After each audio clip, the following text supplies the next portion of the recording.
गुरुदेव, मेरी जिज्ञासा है, पंचम काल के वर्तमान में 2552 वर्ष हुए हैं, जिसमें वर्तमान में धर्म की प्रवाह गुरुओं के द्वारा से हो रही है और श्रावकों की धर्म के प्रति शिथिलता देखने में आती है। आगे पंचम काल के जो 18,500 वर्ष शेष हैं, उसमें धर्म की प्रभावना का क्या स्वरूप होगा? कृपया समाधान करें। देखिए, भगवान की वाणी कभी झूठी नहीं होती। पंचम काल की आखिरी सांसों तक धर्म जीवित रहेगा, मानने वाले कम हो जाएंगे, अभाव बिल्कुल नहीं हो पाएगा, क्योंकि जब तक अग्नि है तब तक आपको दिगंबर मुनि देखने मिलेंगे। तो संख्या में गिरावट आ सकती है। श्रावकों की बात में करूं तो श्रावकों की शुद्धि बहुत कमजोर हो गई है। पहले लोगों को पहले के लोग चौका लगाते थे, अब चौका लगाना पड़ता है।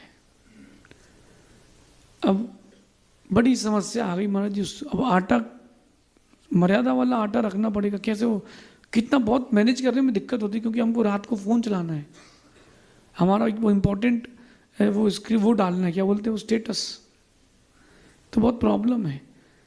तो ऐसा है भैया कि श्रावक का तो चारित्र कमज़ोर होता जा रहा है, लेकिन मूल, एक अपन शब्द कहते हैं मूल संघे। तो वो मूल संघे इसलिए कहते हैं क्योंकि भगवान महावीर स्वामी के जो मूल आचरण था उसका निर्वाण आज भी दिगंबर मुनि कर रहे हैं, आरिका माँ कर रही है। इसलिए मूल संघ से अपन सब बिलोंग हैं। तो धीरे धीरे गिरेगा, लेकिन अभाव नहीं होगा। अष्टमूल गुण में पहले 5 अणुव्रत 3 मकार थे, अब उनको बदल करके पंचोदंबर फल और 3 मकार, ऐसा आचार्यों ने थोड़ा सा छूट कर दी है, ताकि श्रवण संस्कृति का उत्थान बने रहे। शिथिलता तो आएगी, लेकिन कई बार मुझे लगता है कि श्रावक मुनियों के लिए तो सोचता है कि अरे सच्चे मुनि है कि नहीं। एक बार कभी वो ये भी तो सोचे कि मैं सच्चा श्रावक हूँ कि नहीं।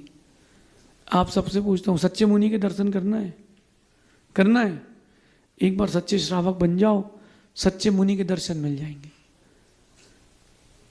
आप अगर मुनियों में द्रव्यलिंगी भावलिंगी का भेद करो कभी, तो मैं भी श्रावकों में द्रव्यलिंगी भावलिंगी का भेद करूं, फिर मालूम चलेगा कि हाँ कठिन है।